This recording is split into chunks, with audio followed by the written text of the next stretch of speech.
You can spend 6 months building the perfect trading system, backtesting it against years of data, refining every entry rule, stress testing it against volatile weeks and quiet ones, and then, on a random Tuesday, you break it anyway.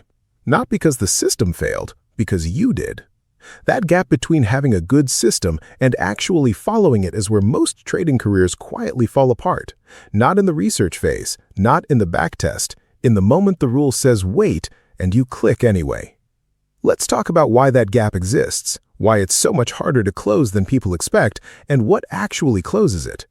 Start with what a system is really for. A system exists to give you an edge, a statistical advantage that plays out over dozens or hundreds of trades, not any single one. The whole point of a system is that it doesn't rely on you being right in the moment. It relies on you following the rule consistently enough for the math to work itself out over time. Which means a system you don't follow isn't a weaker system. It's not a system at all. It's just a document you wrote once and now ignore whenever your emotions disagree with it. Have you ever noticed that the trades you regret most weren't the ones where your system was wrong? They were the ones where you knew the rule and broke it anyway. This is where psychologist Timothy Pitchell's research on what he calls the intention-action gap becomes directly relevant. Pitchell spent years studying why people consistently fail to do things they've already decided to do, even when they genuinely intend to follow through. His research found that intention alone barely predicts behavior. Knowing what you should do and actually doing it are almost separate skills, governed by different parts of how we function under pressure. A trader can sit calmly at night, write out a clear rule, fully believe in it, and still abandon it completely the moment a real position is open and moving against them. That's not hypocrisy. That's the intention-action gap doing exactly what Pitchell's research says it does, showing up hardest in the exact moments that matter most. If that's landing right now, this is a good point to hit like and subscribe, because the next part gets into a completely different kind of solution than most people expect for this exact problem. So if intention isn't enough, what actually is? This is where things get interesting, because the answer isn't more willpower, it's removing willpower from the equation entirely. Psychologist Howard Rachlin spent decades researching self-control, and one of his central ideas is that trying to resist temptation in the moment through pure discipline is a losing strategy for almost everyone. Instead, Rachlin's research points to something called pre-commitment, structuring your environment and your choices in advance so that the undisciplined version of you literally cannot make the bad decision when the moment arrives. Think about what that actually looks like for a trader. It's not promising yourself you won't move your stop loss. It's setting a hard stop through your broker that requires a phone call to change, adding friction specifically at the moment your discipline is weakest. It's not telling yourself you'll only take A-plus setups. It's building a checklist that has to be fully completed and screenshotted before an order can go through. The system doesn't rely on you being strong in the moment. It relies on you being smart in advance when you're calm enough to actually think clearly. Here's the part that should genuinely reframe how you think about this. Most traders treat their system and their discipline as two separate problems. Build a better system, then separately try to become more disciplined. But Rachlin's work suggests that's backwards. The best system isn't just a set of entry and exit rules. It's a set of rules specifically designed around the fact that you won't always have discipline available when you need it. A system built by someone who assumes future you will be calm, rational, and strong-willed is a system built for a person who doesn't exist. A system built by someone who assumes future you will be scared, greedy, or exhausted and plans around that person instead is a system that actually survives contact with real trading. Picture two traders with the identical strategy on paper. Same entries, same stop losses, same position sizing rules. One trader relies purely on remembering the rules and having the discipline to follow them live.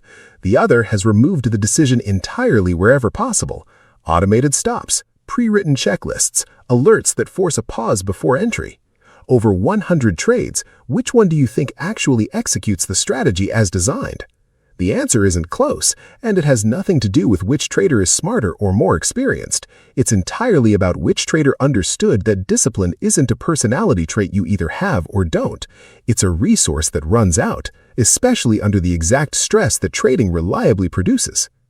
This connects to something bigger than trading, which is worth sitting with for a second. Anyone who has ever set a New Year's resolution and abandoned it by February has lived the intention-action gap firsthand. Anyone who has ever kept junk food out of the house specifically so they wouldn't eat it at 11 p.m. has used pre-commitment without knowing the term for it. The exact same psychology that explains why diets fail and why gym memberships go unused explains why trading systems get abandoned. It's not that traders are uniquely weak-willed, it's that trading puts you in a pressurized, high-stakes version of the same intention-action gap everyone struggles with everywhere else in life, just with real money attached and a screen refreshing every few seconds. There's also a timing problem hiding inside all of this that makes trading uniquely difficult compared to most other areas where discipline breaks down. When someone abandons a diet, there's usually at least a small delay between the craving and the consequence. You can walk past the kitchen, sit with the discomfort, and the moment eventually passes.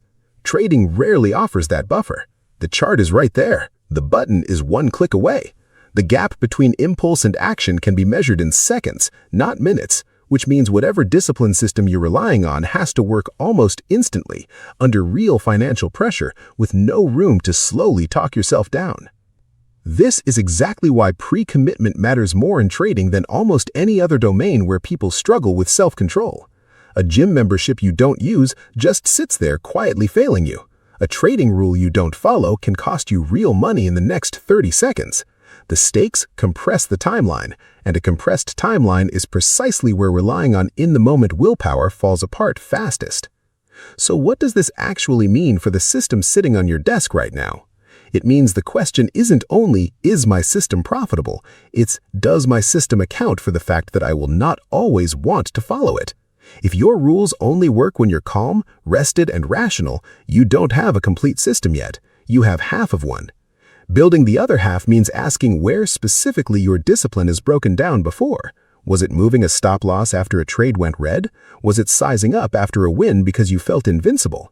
Was it entering early because waiting for confirmation felt unbearable? Whatever that specific moment is, that's where pre-commitment needs to go. Not a vague promise to yourself to try harder next time, but a real structural barrier that makes the undisciplined choice measurably harder to make than the disciplined one. It also helps to think about this the way Racklin himself often framed self-control problems, not as a single moment of choice, but as a pattern repeated across many trades. One broken rule rarely destroys an account by itself. It's the accumulation, the fact that breaking the rule once makes it easier to break the second time and easier again the third time, until the system exists only on paper, while your actual trading has quietly become something else entirely. Pre-commitment works precisely because it interrupts that pattern early, before the exception becomes the new normal. Because here's the uncomfortable truth underneath all of this. You didn't fail because your system was wrong. You failed because you built a system for a version of yourself that never actually shows up when a real position is open and your heart rate is climbing. Build the system for the person who actually sits in that chair, not the person you wish was sitting there. Design around your worst moments, not your best intentions. That's not admitting weakness. That's the entire discipline of risk management applied to the one variable most traders never think to manage: themselves. If this changed how you think about the system you're already using, tell us in the comments the one moment where your discipline breaks most often and what a real barrier against it might actually look like. Hit like and subscribe for more of this. Thanks for watching.